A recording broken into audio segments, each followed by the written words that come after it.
All right, folks, I think we're going to get started. There may be some stragglers still coming in as they finish their snacks outside, but we have quite a lot to get through, and don't want to have to rush too much at the end, hopefully. So let me start with a quick welcome and introduction to the Lync conference. My name is Neil Deason. I'm a group program manager in the Lync team. I've actually been with the team since about 2006. And so it's been a fun journey. In fact, I was just wondering, is anybody in this room, was they at the Interact event in '08? Anybody there? A couple. Oh, and some familiar faces. Yeah, so a few of you have been with us on this journey before. Interact '08 was actually my favorite event to date. It was in San Diego. It was a joint event that the Lync team did with Exchange. And I was just thinking this morning about how we've continued to grow since then. We now have a dedicated Lync event, and I would say we actually have it in a nicer setting than last time we were in San Diego. One of the highlights of that event was really just meeting everybody in the community. And I really encourage you to use this as a networking opportunity. Talk to the people around you in the sessions and at lunch. There is a wealth of information about unified communications. I've seen a couple of people walking around already who I recognize as a couple of the real leading experts in their areas. And I know tonight there's the Ask the Expert session. You really do have the world leading thinkers and knowledge base right here in San Diego at one time. So please do take advantage of that. So this session is a 200 overview session on Lync Server 2013. So I wanted just to get a feel to start off with about where everybody's at in the room with their familiarity and exposure. So I'm going to do one interaction thing, and then I'll leave you alone. So can you just put your hands up if you have Lync or OCS or even Live Communication Server deployed or some hands-on direct exposure to it? Pretty much everyone. Keep your hands up a second. Take your hands down if the most recent version you have is something that's Live Communication Server 2003 or 2005. That's your most recent thing. Take that down. All right, so there's a few people who are quite a long way back. Now, if you have Office Communication Server 2007, take your hands down. Okay. Office Communication Server 2007 R2. All right. Lync 2010 is your most recent version? All right. Who's got 2013 deployed already? I know you have. All right. A couple of people have got. That's okay. All right. Good. Anybody all on 2013? No users on anything. All right. We have a winner. Okay. All right, so most people have 2010, which is kind of what I expected. A few people back on 2007, and I'm surprised at the number of people on LCS 2003, 2005, but I'm glad you're here, hopefully, to make a leap forward. An awful lot has changed since those days. Won't be able to cover the whole delta between that far back in the past, but I hope you at least have some familiarity already. We'll use 2010 as that kind of reference point for this session. I'll give a bit of an overview about Lync broadly, and then I'll talk about some of the updates in 2003. So to start at the high-level overview, what is Lync all about in a nutshell? Well, it's an enterprise unified communication system that's software-powered, and key to it is it's built around a single system architecture. We believe that's fundamentally important in terms of both the end-user experience that gets delivered and also the IT pro and admin experience on the back end. Whilst you can just take the workloads as disparate kind of siloed solutions and you can bundle them together if you want from a more, I'll call it a packaging and sales exercise, when your users actually come to use it, you don't get the seamlessness in the end user experience that we believe is truly unified communication. Similarly, at the back end, it means you have a disparate management type system that is not unified and is going to increase your expenditure on IT admin costs. As you would expect, being a Microsoft solution, we're also nicely leveraging and playing well with some of the core enterprise assets that people have deployed already. Active Directory is the core point for identity across the organization and enterprise space.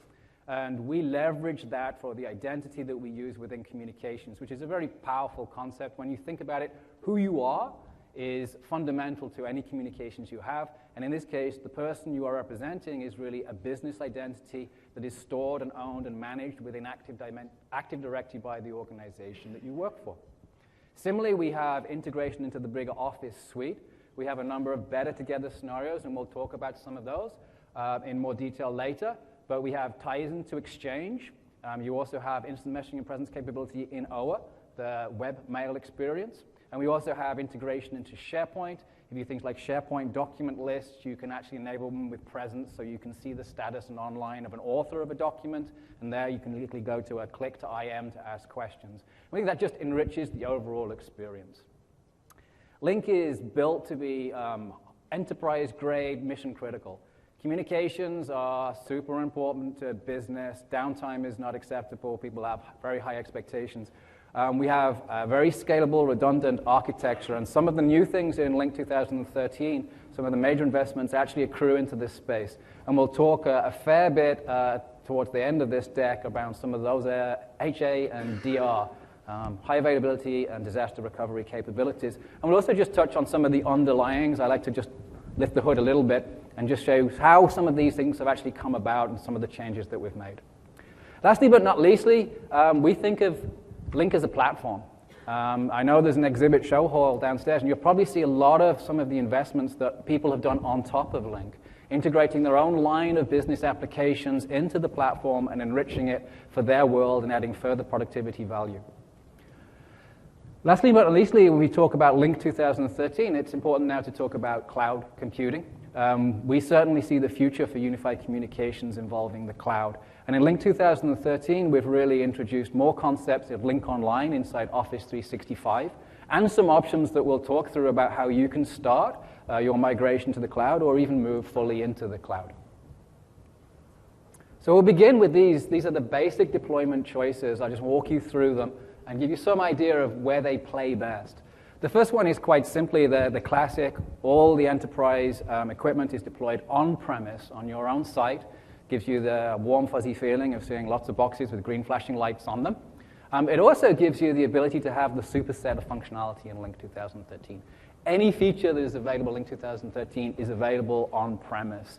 Same for the admin experience. The admin experience is the most rich. It's also the more complex version relative to the cloud, but it allows you to do all the configuration options and settings you want. If you want Lync your way, this is really the way to do it.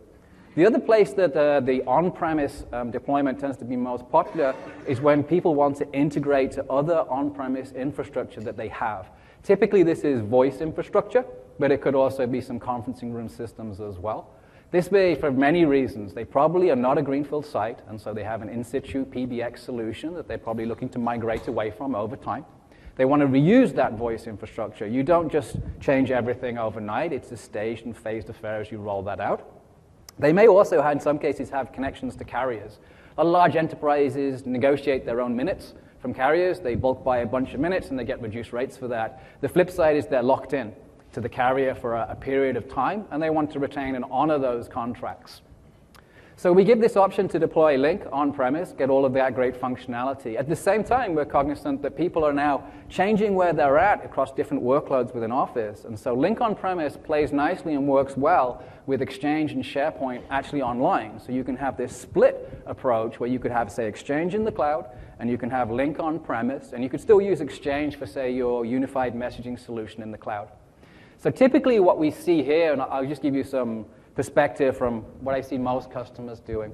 We see customers who are moving to the cloud. A lot of them start with email as the workload, and so a lot of them are looking to do Exchange online, and they keep Lync on-premise, usually because of the voice infrastructure tie-ins that they already have.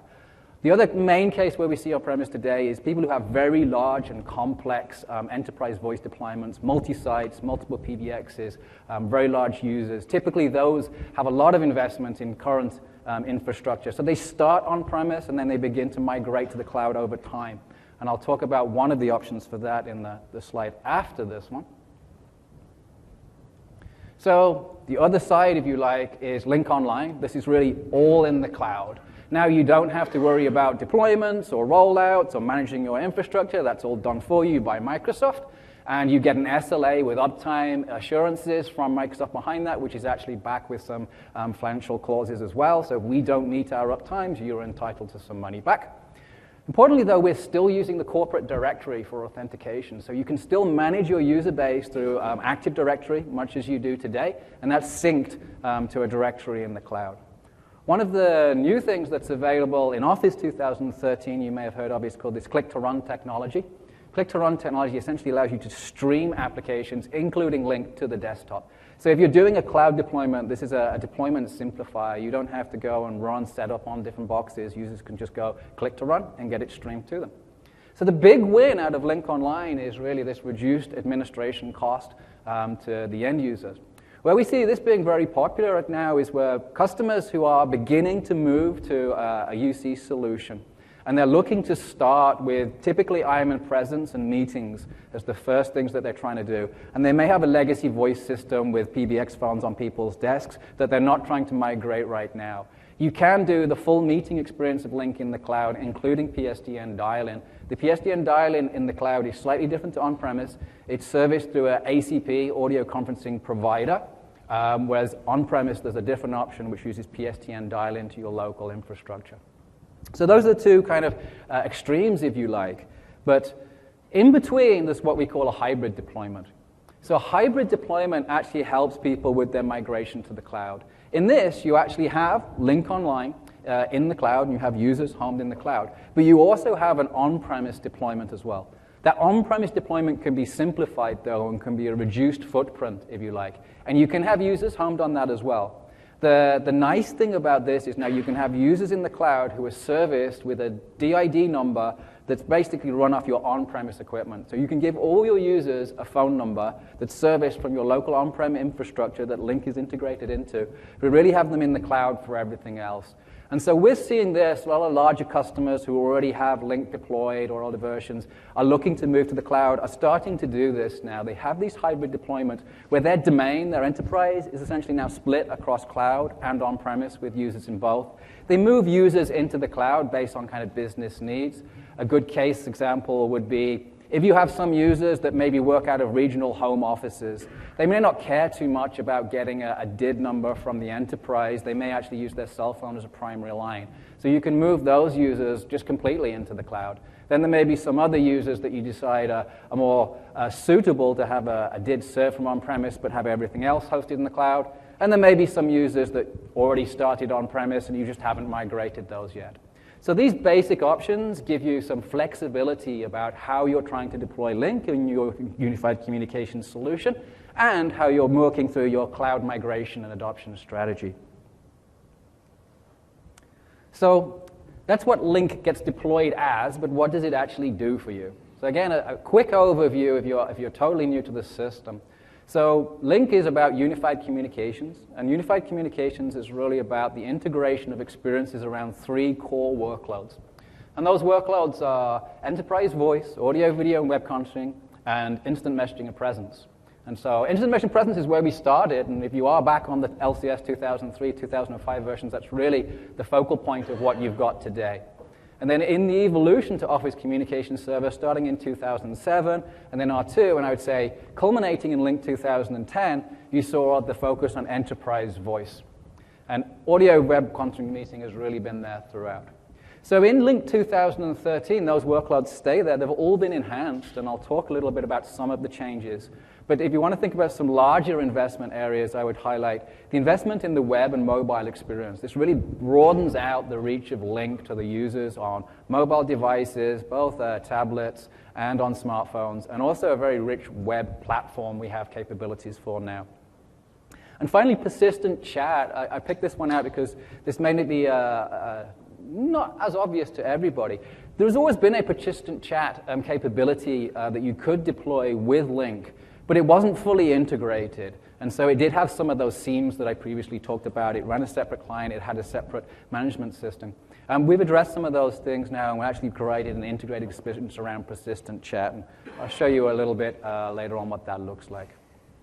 So Lync 2010, for the people who already got there, was really the point where we feel very confident that we can say you can just rip out a PBX and you can replace it with Lync. We have the full feature set. We have everything that you need. And many of the customers have gone ahead and done that already.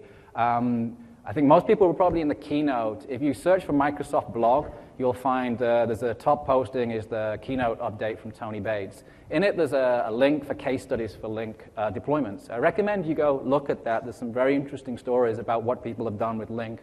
One of my favorites, and there's a great video if you can find it, of this, is from Sprint. Sprint actually replaced 489 PBXs all around the world using Lync. They've ripped them all out, all gone. And they've got this great time-lapse video which shows this PBX room, this big, long room that has all these PBXs in at the start, and they do this time-lapse photography where literally forklift trucks come, rip these things out, and take them out. They have no PBXs now. 489 to 0 PBXs. And if I remember the numbers right, they're making about a $13 million a year cost revenue saving on that. So new in 2013, we have a lot of capabilities that are enhancements. This is not the major Lync Enterprise Voice feature set that was already in 2010. These are kind of updates. I'll talk quickly to what these are. There's a whole voice track if this is the focus area for you and your business right now. So inter-trunk routing is a nice capability for people who are doing what Sprint were doing, ripping out multiple PBXs. Simply what it lets you do is make Lync the center of your voice routing on your network. So you can put it in between these old legacy PBXs and dedicate any call that arrives on a trunk, it's a logical trunk, from source A goes to B. And it allows you to do these routing paths. And then when you've got Lync in the middle, then you can start isolating users on these PBX, migrating them across to Lync, and then ripping out your PBXs. So this is one of the learnings that we got from working with customers doing large voice deployments to create a simplification in the way that they can go about it. End-to-end trunk routing is a simplification between mediation servers and gateways. Used to have to do one-to-N, and people kind of got around that by faking FQDNs. It complicated your voice topology at the end of the day. So it's a lot simpler now if you're doing a large scale. These are big enterprise voice deployments where you may have hundreds of these trunks, hundreds of gateways. And a gateway here is a logical concept. That could be a real PSTN VoIP gateway. It could be a PBX, or it could be a SIP trunk. Right? And larger enterprises can have a surprisingly large number of these things. Caller ID translation is a very simple thing that we use E164 numbers, which is a standardized format for phone numbers in Lync. Some gateways or connections to other equipment like numbers presented in a local format. This just allows you to rewrite the number and present it to them in a gateway-friendly format. And so you don't see, if people were always used to seeing caller ID as like a local extension number, they still see a local extension number as they go through. Unassigned number range handling allows you to basically answer or route to numbers that aren't assigned to anybody in your organization at this point in time, either to a voicemail or to a hunt group, or allow them to leave a voice message behind that. E911 is a critical feature for voice. It's been supported since Lync 2010 for a lot of North American enterprises. There are a lot of state regulations coming in now, 17 the last time I counted, about if you have a certain size of building, you actually have to have E911. It's a legal requirement within those states.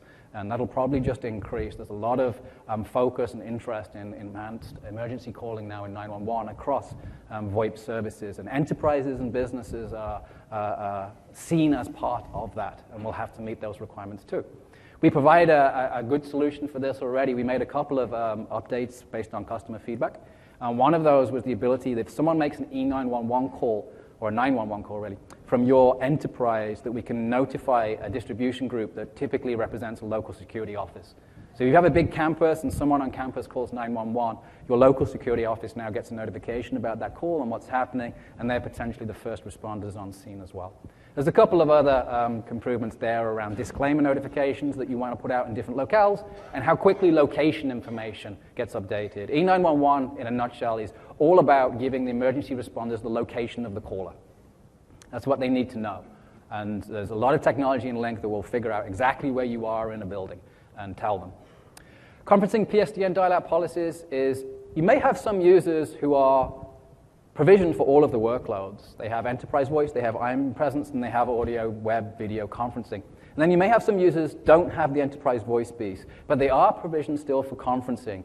And this is a simplified way of allowing them to have conferencing that has both PSTN dial-in and PSTN dial-out access. So the scenario there is one of those users is in a conference, and they want to bridge out to somebody else. There's an expert they want to pull into the call. You can now enter their phone number, and you can dial out to them, even though they're not entitled to enterprise voice routing. There's a way you could do this in Lync 2010 by using static routes. This is a cleaner and more manageable way of doing it. Response Group Manager, this is an interesting one. So response group is a good example of when we talked about we think of this as a platform and people innovate on it. So response groups is essentially a lightweight IVR call center type solution where you can create a group of agents that can answer a call and you can have business logic deciding how you route that call to which group. What we found was that some of our customers really took this to the next level and did a huge amount of local innovation on it. There's actually a company called LA Fitness, and I think they're one of the case studies as well if you go and look for them.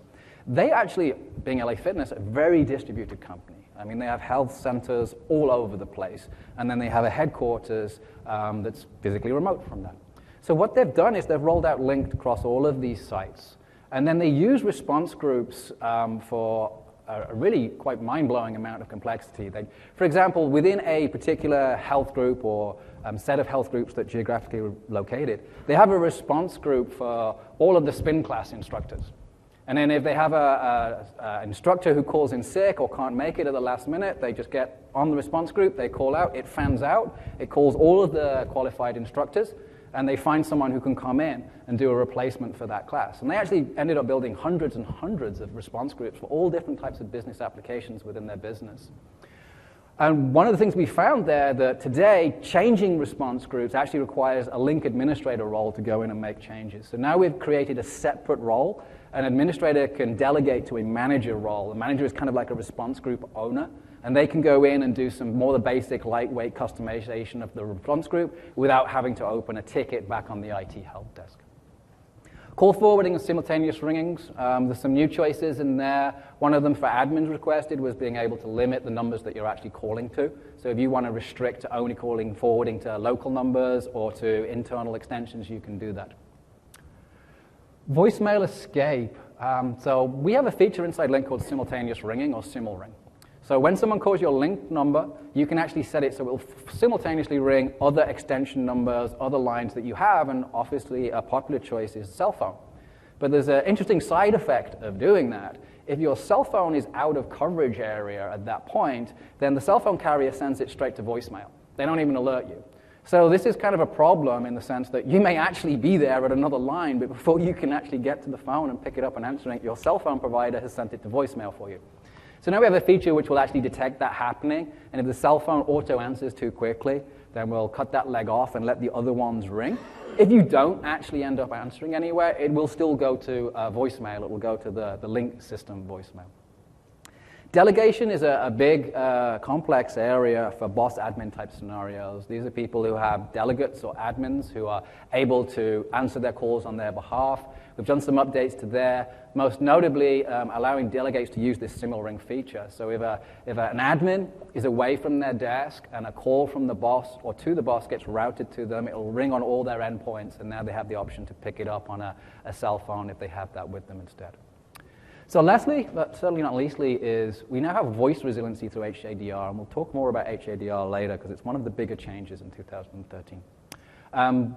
What's interesting about this, we've always had sort of dial tone resiliency. That was there in Lync 2010. You could continue to make calls. Now we actually have voice services resiliency. So things like the response groups that I was talking about, they now actually have a resiliency mode where you can fail over. So if there's a failure within your Lync infrastructure, the response groups are still available on another part of the Lync infrastructure if you have a distributed environment. And we'll talk about generally how you get to that. Oops, that was probably the wrong button to click. Don't click that button. Okay. All right. Persistent chat. I talked a little bit about this, and there's a whole session on this, so I won't go too long on this if you're interested. So really what this adds is an asynchronous chat room type feature integrated into Lync. And so you can see that the client up there is actually the same Lync client that you would use for everything else. There's now a new kind of icon that you can click on and see all the chat rooms that you're a part of. So it gives you a nice integrated end-user experience. If you haven't used chat rooms before because it was kind of an add-on on orthogonal, this may be a good reason for you to go and do it. It's a lot easier to deploy and a lot more available to your users now. Similarly, on the back end, we have integration into the same admin experience, so the PowerShell tools that your IT pros are going to be familiar with for doing Lync administration, the same control panel that they use. It's all integrated into the same package. We also have, again, disaster recovery, as you see a theme emerging here, support for this. So you can have failover between pools of your persistent chats. You also get a lot of the other good features you're familiar with Lync, like compliance and archiving for persistent chat information as well.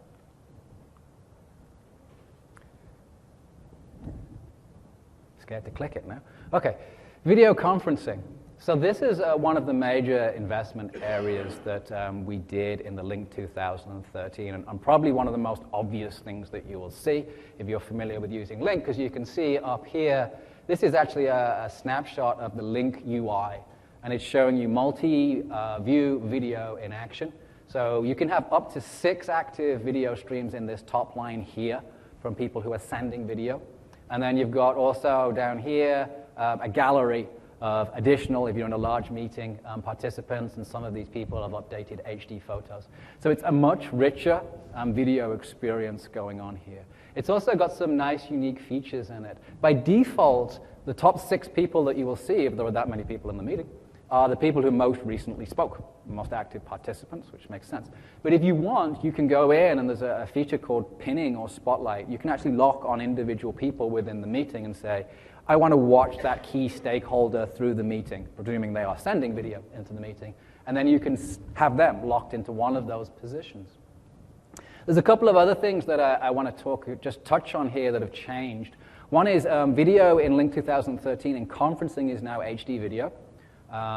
In 2010, peer-to-peer calling could be HD, but conferencing wasn't HD. But now you can do 720p HD video using standard Lync client. And also the hardware requirements, because we're a software-powered, off-the-shelf solution, have gone down. I think you needed a quad-core machine to do HD P2P in 2010. It's now a dual-core machine to do HD, either in P2P or conferencing in 2013.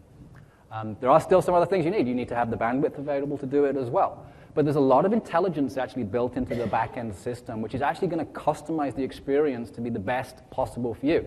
So this is, if you have to do a very convoluted demo for this, but you can actually have 2 people who may actually be seeing different experiences. We'll optimize for the best of their capabilities. But say someone has a more powerful machine or higher bandwidth, they may be getting HD video. If another person isn't on such a good connection, maybe they're connecting over the internet or a remote session, then we can actually detect that and we'll scale the video down for them. And so they'll get a lower resolution standard definition video. So we really do the best for everybody based on their individual circumstances. And the power here is we're doing this on all off-the-shelf hardware, which is cheap. Right? We're not buying dedicated boxes with expensive DSPs in. This is all off-the-shelf hardware that we're running. And we think this really democratizes the video experience. You heard in the keynote Tony talking about how taking this down to the living room. Well, I'd say in Lync, the first thrust of that is we've been taking it out of the boardroom. Taking high-end video out of the boardroom, bringing it to people's desktops, and bringing it to every meeting room possible. Speaking of which, there is now, it's very hard to see down here, but there is now a Lync room system option as well. There's a session this afternoon at 2 o'clock. If you're interested in that, I'll just give you a taster. This is really, again, an off-the-shelf built solution. A lot of meeting rooms now are moving to LCDs as opposed to using the old-style projectors. And so using these kind of LCDs that are now pretty cheap, you see them in Costco and wherever, we can actually create an HD telepresence solution, custom built into a room, at a price that really allows it to be done across all meeting rooms, not just the executive boardroom. So if that's an area that you might be interested in, there's a session, I think, at 2 o'clock focusing exactly on that. The last thing I want to talk on just here is also on the technology side a little bit. We've moved to H.264 as the default video codec in Lync 2013. There are a number of reasons to do that. Most notably, it's basically been adopted as pretty much the industry standard. That is good for interoperability. Just as importantly, though, this means that the hardware chip makers will target H.264 for native encoding and decoding. And so people like ARM can support H.264 on their chipsets, which really allows video to get to a whole new wave of devices. And so we now have H.264 as our standard codec within it. One last thing I should just mention, smart cropping. This is a cool feature. This is actually an MSR invented feature. So what they did is they figured out a way that if someone's away from their camera, they can actually zoom in and crop and do head size normalization. So you will actually see the heads in the gallery are roughly normalized to the same size, even though people sending them may actually be sitting at different distances for the cameras. So it's not something most people will notice, but it's actually a nice little feature. Okay, so Video is a big investment area. Another big investment area has been web. We recognize that essentially web access is becoming a first-class citizen, and there's a large diversity of platforms supported for web. So Lync 2013 has a really fully featured web application for conferencing. And primarily what that means is now that you can do audio and video inside the browser. And when I say browser, I mean IE, Safari, Chrome, Firefox. You can run it on Windows Vista and higher machines. You can run it on Mac, OS X, Intel chipsets. So we have a pretty broad play there, and it's a fully featured audio video. It has all the presenter capabilities. If you want to run Lync and just be this web user for your meeting experience, you absolutely can now. You have all of the features that a regular rich desktop client has.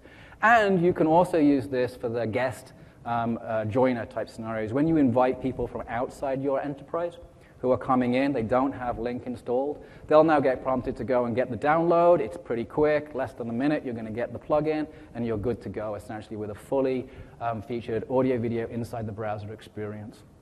And this is all built on the back end of a platform called UCWA, which actually runs inside the FE pool that you see here.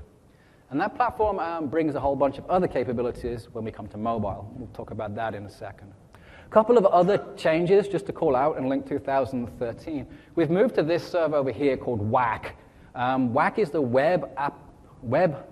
Office Web Application Companion Server. We just call it WAC for obvious reasons.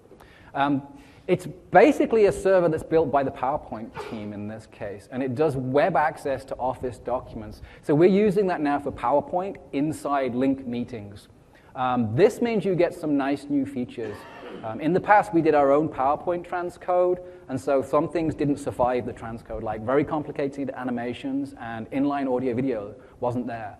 It's now all there in WAC. You can have audio, video clips embedded into your PowerPoint. You can animate to your heart's desire, and you run it through the WAC server. It'll all be there for all of the users. We use the WAC for both the web clients and also for the desktop clients.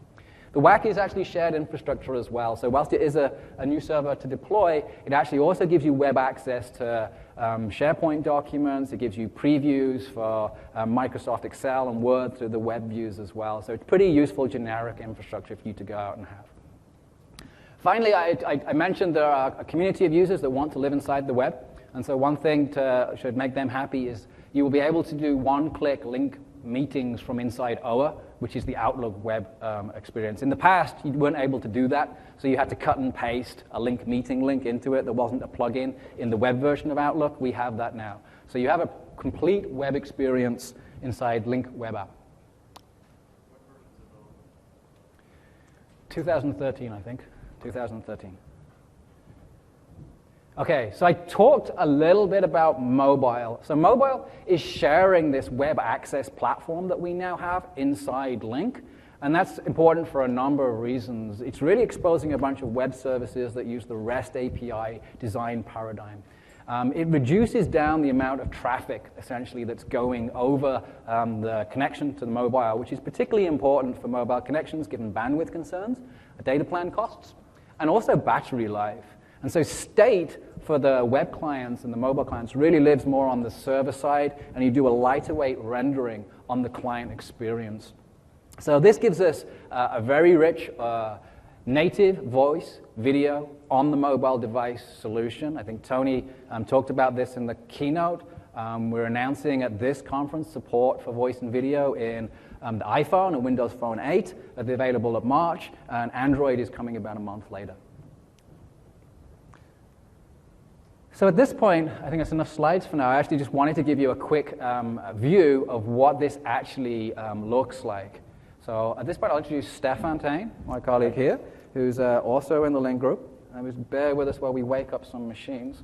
We have an awful lot of hardware up here today. Okay.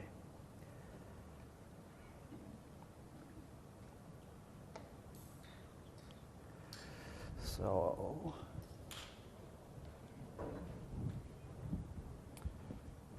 all right, so here you see an online meeting link, which I just happened to have embedded into the PowerPoint deck. See if I can get my mouse over it and you can see what it looks like, just to give you a little bit of an insight if something you want to do. So if you see at the bottom, you'll see a regular Lync meeting link. If you have Lync 2010, that'll look pretty familiar to you. The interesting part is at the end. You see the question mark, SL equals? That's actually a hint, which I've manually put in this case, to tell my client to launch as the Lync Web Access Client. Now, I actually have Lync running on my desktop on this PC here. So by default, it would open that client, but I want to force it to actually go to Lync Web App so you get to see the web experience. If I didn't have the Lync client installed, it would fall back to this web client. So we're just basically avoiding the fallback and forcing it to go to the client that we want to go to. So you can see this is going to load up in IE. It tells me Lync Web App is starting, and it's connecting me to the meeting. I have a couple of people already in the meeting.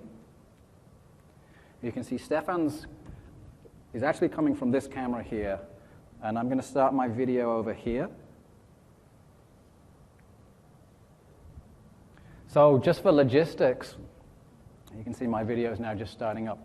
So for logistics, we're actually running this on the Microsoft deployment of Lync 2013.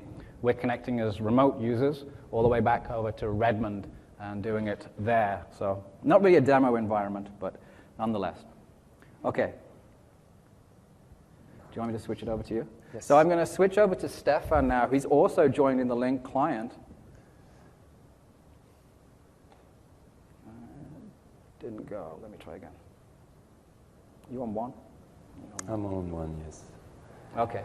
All right, so as Neil mentioned, with Outlook Web App 2013, you can now join and create meetings directly from Outlook Web App. So this is an example. This is what you would get. This join options is the option that I use actually to join from this Google Chrome browser, just to show you that Lync Web App not only works in IE, but the HTML5 experience it renders is actually powered on all the most common browsers. And as illustration point, Chrome is also rendering it. So you can see Girija and Neil and myself, we're all part of this gallery that is the signature of the web conferencing experience of Lync 2013. If more people were to be added to this conference, they will show up as well in the sitting row underneath the gallery. So those are the top 5 most dominant speakers of the conference right now. As you can also see on the left-hand side, the Lync Web App comes with a rich roster experience. That means that for each and every one of the participants, we can get to see their roles. For the current meeting, everyone is a presenter, so I see that there are 3 presenters. Additionally, the modalities are actually assigned to each participant. I can see, for example, that Girija is currently muted, that she's playing back video, and that she's currently presenting content. So let me go ahead and to show you the presenter capabilities. I'm going to go to speaker view, so now we can basically better see not only Girija's video, as well as the content she's presenting us. And from the content, so I'll clear from the content, and this is more a technical illustration of what Neil talked about earlier.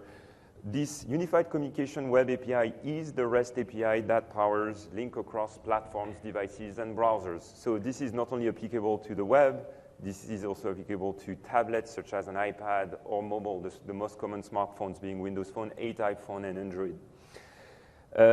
So I won't get into too many details. By the way, this is the same API that is used by Outlook Web App in Exchange to basically schedule your meetings. So it's a fully featured API powered by Lync Server 2013 that gives us this unique reach.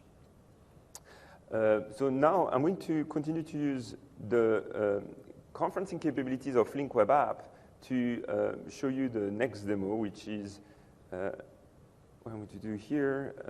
Girija, if you can put the video spotlight on me. Thank you, Girija. All right. So what you can see here is this little demo cam, and I'm actually going to zoom in so that you can better see what's going on here. All right. So actually the video spotlight is now set on this demo cam that you see here. And we're just going to use this setup to basically show you a mobile demo. So I have an iPad here, and I'm receiving a video call from Girija.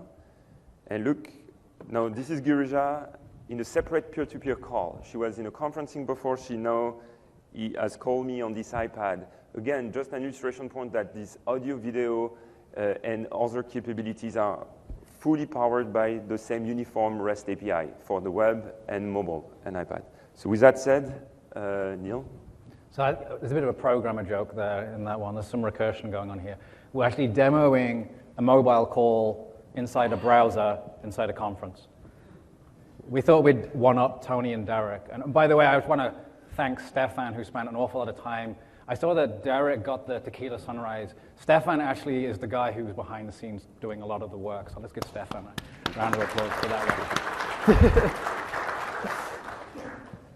one. All right, let's get back to...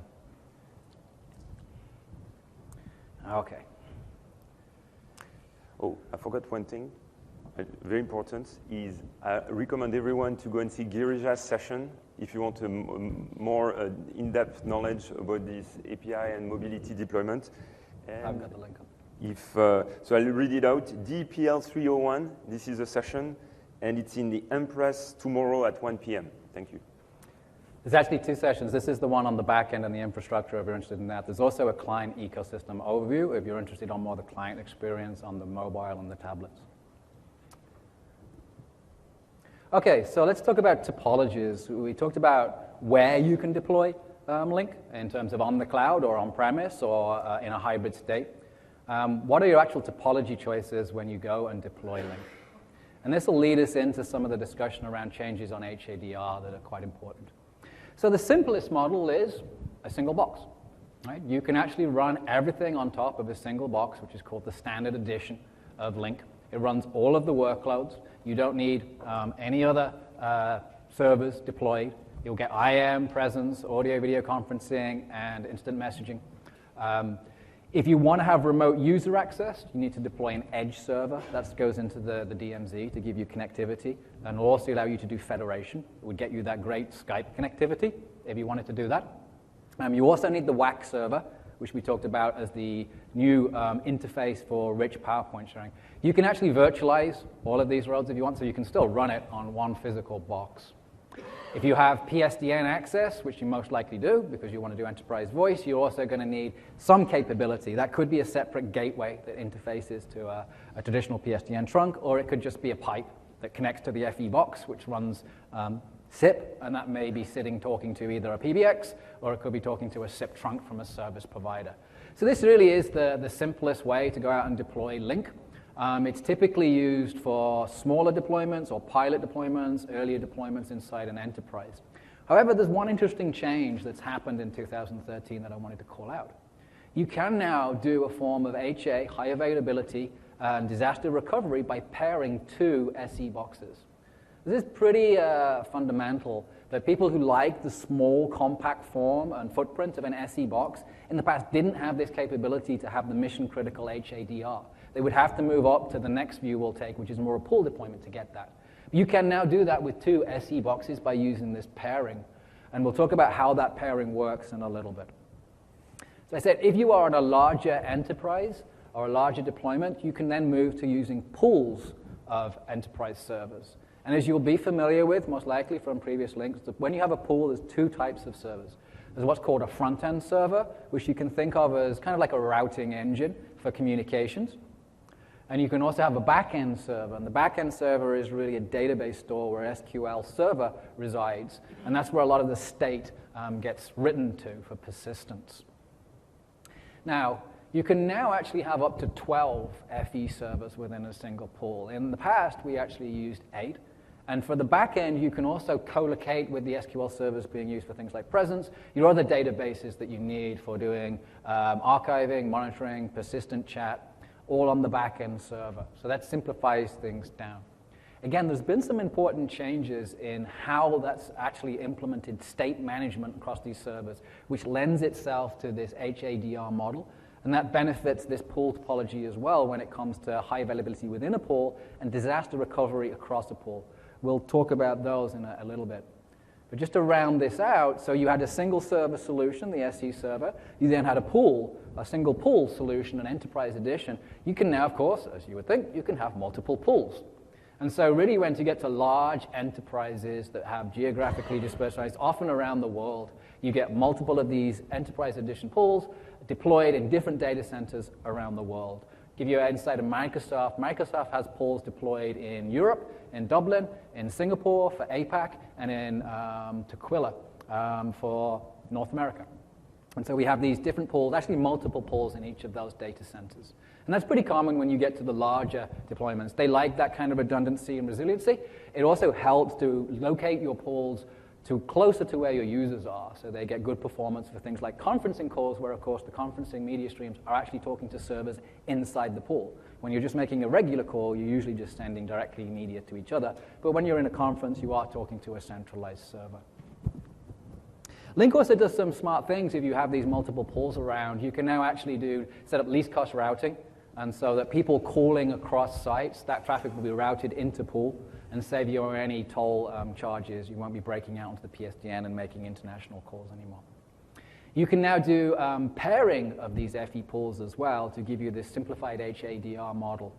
So I want to talk just quickly about what's going on under the hood at this point. There's a couple of important points. One thing that's changed in 2013 is this consolidation of the server roles. The server role is, just think of it as a software process. It's something that does a specific role purpose. So registrar functionality is one of them. XMPP gateway is another one. An AV conferencing server is another one. What we've done is we've converged those, so much more of them now all run on the front end into what we call bricks. And the idea of a brick type of option is they're just homogeneous. You can just keep putting them down, and they all replicate the same functionality as each other. Why is that useful? Because if one of them dies, you can now fail over to another one, and everything that you needed to do is replicated on the same box. You don't have these different types of servers. So this is something that gives you a more robust architecture to fail over. We've done something else as well, which helps in this front. And that's we've changed the way that we're actually using SQL. So if you know about Lync a little bit more detail, you'll know about the front-end, back-end interface. It's really where we're doing an awful lot of I/O work. In the back-end, we were residing all state in Lync 2010. This meant present status was all logged. So whether you were available or busy, that was all being written back to a database in the back-end, along with a bunch of other things that went into the database at the back-end. And there were really two types of state that were going in there. There were short-lived transient state, like presence, that can change very rapidly as people have activity. And there's longer-lived, kind of a more static state, things like contact lists, that doesn't get changed so much. But we put them all into the back end in Lync 2010, and we generated this relatively high I/O. The benefit of doing that was that all that data can be preserved on the back end, and you could use technologies like SANS and SQL clustering to have high availability on the back end. But as we've started to really push the envelope on scale with a view to cloud computing and Lync Online, we wanted to kind of break that bottleneck apart a little bit. So one of the things that we did was we've moved more of the transient state onto the front ends. And so on the front ends now, you'll actually find a copy of SQL Express, and that's storing local state. That's this transient state like your presence. We now also replicate that state across different front ends. So any user is in a group. A group of users essentially has a relationship with three FEs within a pool: a primary, a backup, a secondary, and a tertiary. And the state is replicated across all three of those things. And so they're really now interchangeable. So if one of those things goes down, doesn't matter. You can just move over to the next FE. So HA failover, high availability in the pool, is greatly simplified. The other thing that's benefiting us is now on the back end, we can change the persistent model for the SQL server that's doing more of the heavy lifting on the back end. And so we've moved to SQL mirroring. And so SQL mirroring is a cheaper solution than using clustered SQL or using SANS. And it allows us to do this new kind of data resiliency model or disaster recovery model. Essentially, you can deploy a pool, shown here, a single pool with multiple front ends across two different data centers. But it's still the same logical pool. And it will use SQL mirroring to essentially replicate data across these two different sites. Why is that important? It's important in the worst case scenario, right, that a site just goes down, a data center goes down. If you go and talk to people like financial services guys out on the East Coast, pretty much all of their infrastructure is replicated on a bunch of data centers in New York and a bunch of data centers in New Jersey. And in the worst case scenario, they lose data centers in New York, they fail over to New Jersey. And so you can use this similar model now. You can actually have these sites further apart than New York and New Jersey. There has to be good connectivity between them, but it doesn't have to be that close. And this will allow you to do a much simplified disaster recovery model that if an entire pool goes down, you can actually shift all of the users onto the other pool. To prepare and cope for that, therefore, you should really run each of these pools at about 50% capacity. So if one of them goes completely offline, you've got 100% over on the other pool. Okay, so this is the point I call Stefan to come back, and we'll try and run through this. I have to admit, this is quite a complicated demo to try and pull off. We're doing it via a VPN connection back to Redmond, which is not the ideal way to connect, but we will run through it and see how we go. Okay. All right, so I'm going to call Neil, and we're going to set up an audio-video call, and then we're going to have app sharing. And so the whole idea of the demo is to show you that while we are shutting down servers in the background, and I'll give you a quick walkthrough of the demo through the content displayed in Neil's client, we'll show you that the communication is seamless, all your modalities stay intact, and the only thing that will let you know or guess that something is not working as it should is the fact that the client gets unregistered signs out and sign in to a different place. Okay, with that said, I'm going to call Neil and set up this audio-video call with him. So we should see.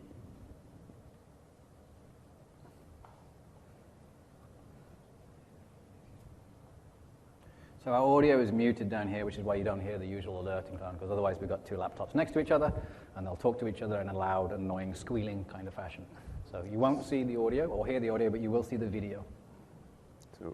And the video really is an important bit here. It shows that our two clients are continue to be connected. Even though we're going to start nuking servers on the back end, you'll see this call stay up. Oh, actually, the video is taken by my previous meeting, so I'm going to start again. Sorry about that. Should be. All right. Do it again. Here we go. Now the video should flow.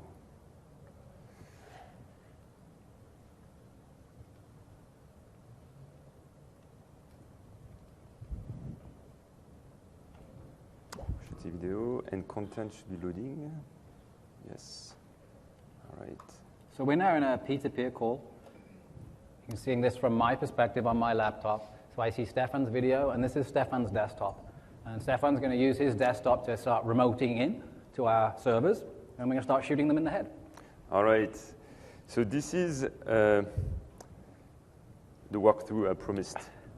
So first for the setup. So the idea is to show you what's happening behind the scene at a skin deep level. And I'll encourage everyone to go and see Subbu's session this afternoon at 3:45 if you want to know everything about it. So I'll stay to a pretty high level. So the takeaway is you understand what high availability is versus disaster recovery. So in this particular diagram, what you see are two separate pools. Pool 0 on the left-hand side and pool 1 on the right-hand side. Pool 0 is in data center 0, and pool 1 is in data center 1. So the machines you see on top are backends for these pools. So each pool has its own SQL backend. In pool 1, the main difference is we put one front-end in maintenance, so that's why you won't see it. But front-end 3 and 4 are active. And my client is currently logging against pool 1, actually against front-end 4 specifically. Neil's client is in data center 0, and what we've just done is essentially set up a call to establish this peer-to-peer audio-video app sharing call, and that's the green dotted line that you see right here. So that's the situation we're here right now. What I'm going to do after this walkthrough is I'm going to basically shut down front-end 4 and show you this high availability feature so that the front-end fails over to my secondary, which is in case front-end 3, so that my Lync client signs in against front-end 3. Then what I'm going to do is actually shut down front-end 3 and have my client register against the paired pool, the backup pool, pool 0, in this case I'll register against frontend 0, and I'll enter resiliency mode. I'll be in resiliency mode until an admin triggers a pool failover from pool 1 to pool 0, at which point I will exit resiliency mode and get back all my presence, all my features. In resiliency mode, what you get is you can still make E911 calls, you can still receive incoming and make outbound calls, but you may not be able to see or set, for example, things like presence manually. So with that said, I suggest that we actually do it for real. So our call is still going strong, right? You should see my video here. And just for you to connect the dots between what I showed you in the slide and the demo is server 1 and 2 are the pool 0 in data center 0 that you saw in the previous slide, and server 3 and 4 are actually the two front ends that you saw for pool 1. And I'm going to just show you here by going to server 4 right here. I'll invoke this commandlet called get CS user pool info Stefan1. And you should see that currently my primary is server 4 and my secondary is server 3, as I said. Now for my backup pool, server 2 would be my primary in the backup pool should I basically sign in against my backup pool. So to shut down server 4, very simple command. I'm going to call netstop on the heart of Lync server, which is the RTCS-RV service. And what you should be seeing, so it takes a little bit of time just to stop the service. As you can see, so we're going to look at it stopping here.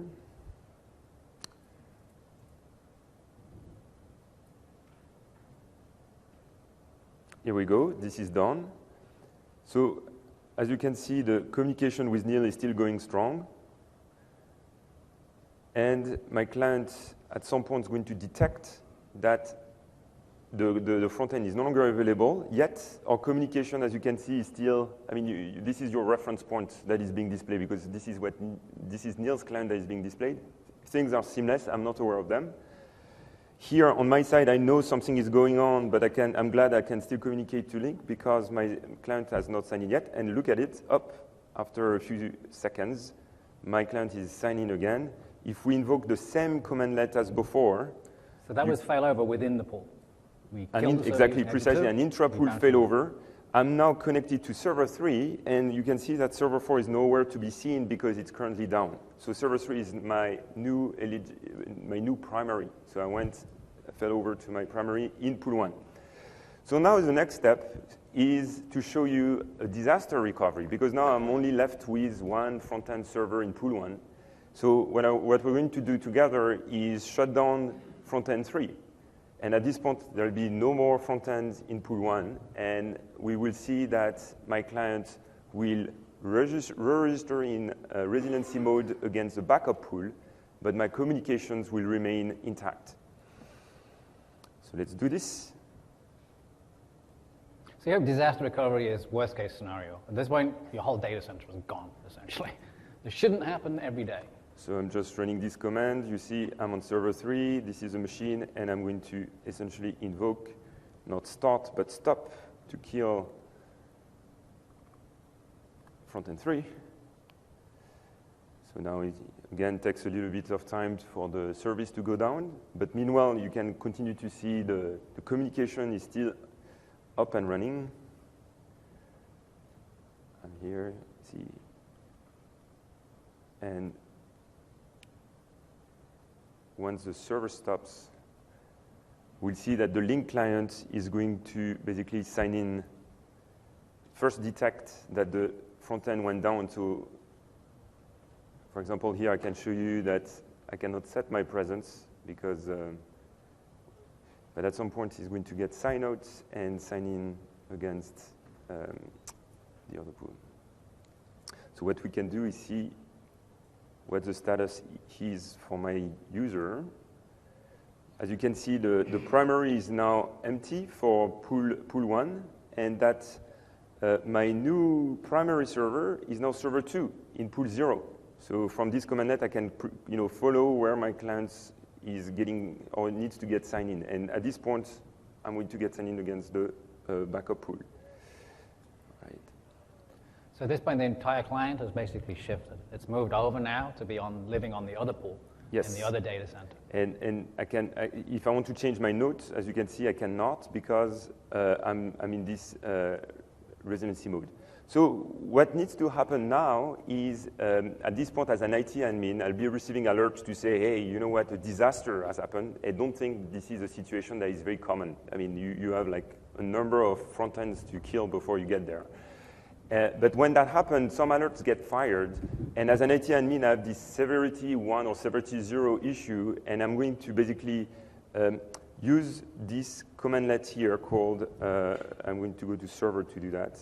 Sorry, I'll switch quickly, go to server. Up. This is really like a last stage manual commit. The admin has to come in at this point and say, whilst those users have moved over there and they're in resiliency mode, I actually want to light everything up in that pool. Right. Last thing that you want an admin to go and do that manually and make that decision so that they're cool with that and it's not going to cause any more issues based on what other things might be going on across their enterprise at that time. Obviously, if you've just lost a data center, it's a bad day at work if you're an IT admin. So it's indeed a very, very bad day. And so what I see is on pool 1 at vdomain, I can see that the pool state is currently active because it hasn't failed over yet. So by invoking the following command, which I normally put here, invoke -es pool failover by targeting pool 1 vdomain, which is the pool where my client was homed, I'm going to trigger this failover mechanism. I'm going to confirm that I indeed want to do it. Oh, and then, I ran into an issue here. Yeah, so we're using virtual topology. But essentially, what happens during that time is the pool failover is going to happen, the communications will remain established, and my client would basically continue to be signed in. All right. All right. Thank you, Stefan. So that was both failover within a pool and failover across pools. Yes. So let me just move into some closing comments, and then we can move into some Q&A. I'm going to quickly skip through some stuff. Virtualization is greatly improved. If you want to deploy on virtual servers now, the performance is a lot better. We recommend you use Windows Server 2012. You can deploy all of the workloads on top of a virtual server backend if that's the path you're going down. Similarly, on the desktop side for virtual clients, VDI support is now greatly enhanced. You can now do audio and video through a plugin. And we have both support for some of the thin client devices from Dell, HP, as well as the virtual environments from Microsoft with remote desktop, VMware, Citrix. This really gives you the full Lync experience in a VDI environment. I'll skip through the compliance quickly and just say that compliance archiving is now integrated with Exchange 2013 if you're running Exchange 2013. Which means your discovery tools for instant messaging, meeting content, is integrated with your email discovery. So if you're doing an e-discovery on some content, it'll search across Lync and SharePoint and Exchange now. Skype you've already heard about, so I won't labor the point. Skype Federation is coming.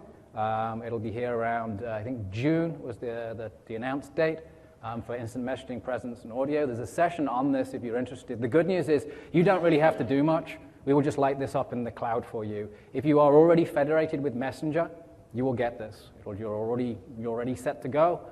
It will work on 2010 as well. It's optimized on 2013. So last section, I just want to talk about migration because there are a couple of changes here. Hopefully they convinced you about the merit of moving forward to 2013. One of the things that you can do now for the first time is actually you can sign Lync 2013 clients in against Lync 2010. That's different than before. So it gives you a new migration option. You won't, of course, get all the new features because you need the back end, but it means you can get users rolled out on clients first. So you can have some clients, as shown here, latest clients signing into Lync, and then essentially you bring up a pool alongside it. Route through your existing edge to that new pool, and then begin migration of some pilot users. Move some pilot users, they're now using the 2015 client, they're using a 2015 backend and front-end servers in the pool. They're still using the 14 edge at this point. When you're happy with that, you then build out your edge, deploy your 15 edge, and then basically flip it over so that becomes the main route now for traffic. Your 15 edge is now serving your 14 infrastructure. Bring across the rest of your users, and you're done. All right, I'll get to questions in 1 minute. So there's a whole bunch of related sessions. I'll let you read this while we'll move to Q&A. I don't know if we have mics in the room or people just have to shout really loud, I guess. I had one question I saw over there. The migration scenario, does that require a director? It's optional, actually. Directions are optional now in 2013. So it's your choice of whether you use it. It simplifies some of the routing in some cases and gives you some level of abstraction, but it is an optional role now in 2013.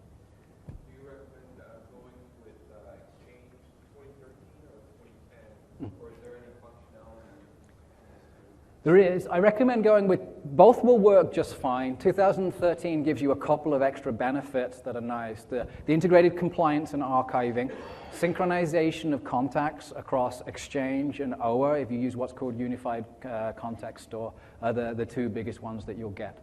So, and online meeting scheduling in Outlook Web App as well. Yes. And enhanced capabilities in OA. So if you have a lot of web users who want to schedule meetings inside OA for Lync, that's another one to do it as well. Essentially, the key feature that exists now between Exchange 2013 and Lync Server 2013 that did not exist before is this server-to-server trust that allows Lync Server 2013 and Exchange to mutually call each other on the back end. Oh, thanks, Kavita. So for those who haven't heard, there is a session tomorrow afternoon on Lync and Exchange. We'll go, they're both sitting next together, so fight it out. Okay. Will the Lync client still need a separate connection to Outlook Anywhere to get the meeting information, separate authentication, or is it just get all that now? I think. Oh, you're talking about the Lync, which Lync client, sorry? Oh, the mobile clients. So this is the partitioning. Lync for desktop and Lync on Windows 8 are using continue to use SIP and the same mechanism as before. Now, the smartphones, iPad, Lync Web App are all using our common web infrastructure, which basically uses mechanism based on web tickets. So essentially, so we can use active authentication or passive authentication. So for example, if you're against Lync Online, you can use OrgID. If you're against on-premise, you can use ADFS to do two-factor auth, and you can customize things because we also support SAML tokens so that you can use the typical web infrastructure tools to sign in against our web infrastructure. But the authentication module is separate from the one you traditionally used with Lync for desktop and Lync on Windows 8. Oh, sorry.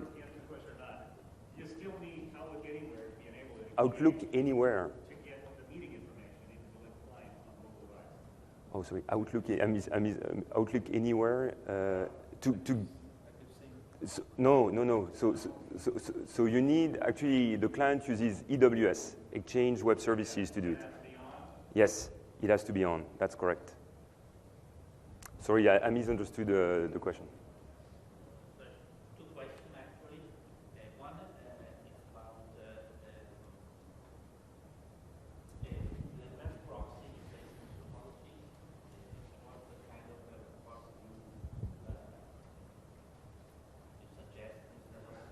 Oh, okay, all right. So the question is, what are we recommending in replacement for TMG 2010, which can no longer be procured if you have greenfield deployments?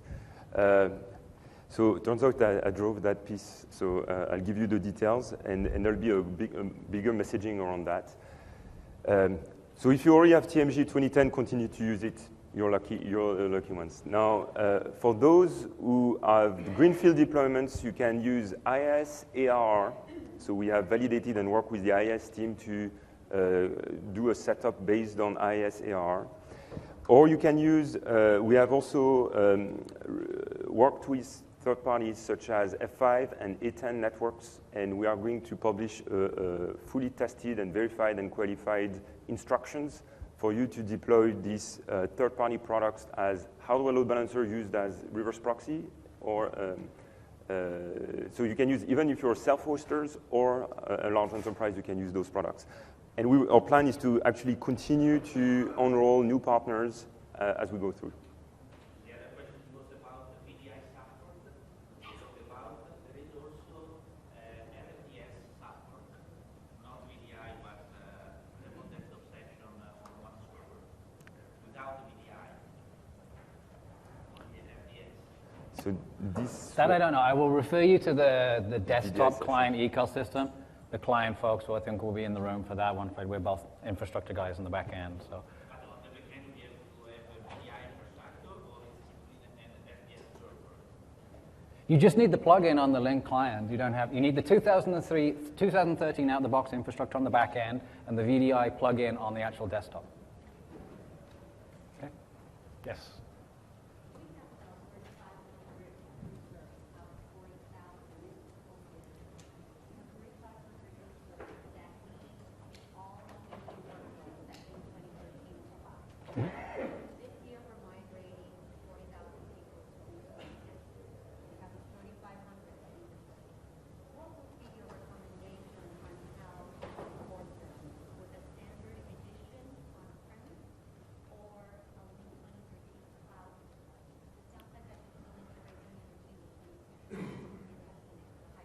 Yeah, that's a good question. You can do either. Right. I think it depends on where you are with your cloud adoption. It sounds like you've already got a relatively large on-premise deployment there, so I would be inclined to bring up an SE server personally and put those users there. And if you wanted the HADR, you could use the pairing for the SE server. But I think you've got choices there. That would actually be a good one to go to the Ask the Expert session and ask some of the deployment guys who work out with the field what they would do. My inclination is go to SE server, but you may get different opinions from different people on that one, because I think there's different ways of doing it.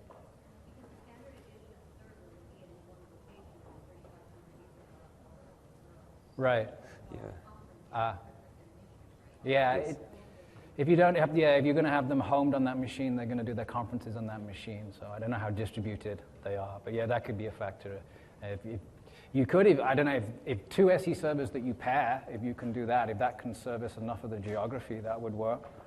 If not, then yeah, maybe you want to look at the Lync Online. You can get all the Lync mobile experience and client experiences from Lync Online. So that may be an easier way. And if that's in your longer term future, then it aligns nicely there.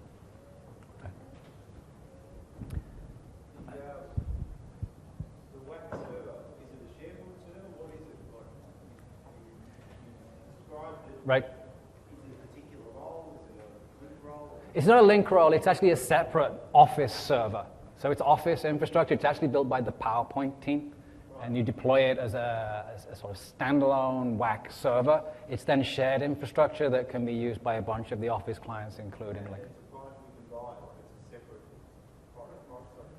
I think if you've got the licensing suite for the Office suite, then you have entitlement to it, but licensing is the black art. Talk to your local MAR guy, but as far as I'm aware, it's part of the suite. Okay. So you run a server with this WAC server on it. Yeah, if you look at the deployment guides, you'll see the information and that's down there. And I say it's shared infrastructure. It's not used just by Lync. You get more benefit than that, so most people do that. And you can virtualize it if you want. One more question? Yeah, sure.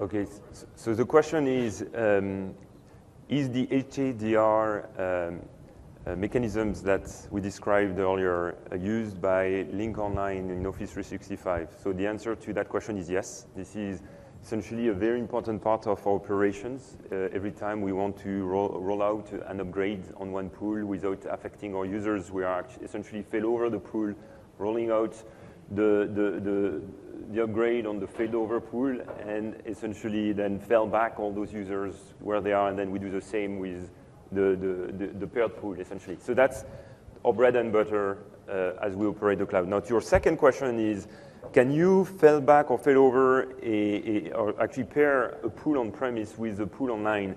The answer to that question, I believe, is no. The failover mechanism exists within a given deployment, a given AD forest. But I really encourage you to go and ask those more detailed questions by attending tomorrow's session that Subbu will have at 3:45 in Empress. Oh, it's today, sorry, today in Empress. Thank you, Subbu. And all those details will be covered. So this is a session to attend. So we're wrapping up. We're about out of time. We'll be heading over to the lounge if you didn't get to ask a question. If not, I thank you. Enjoy the rest of the conference. And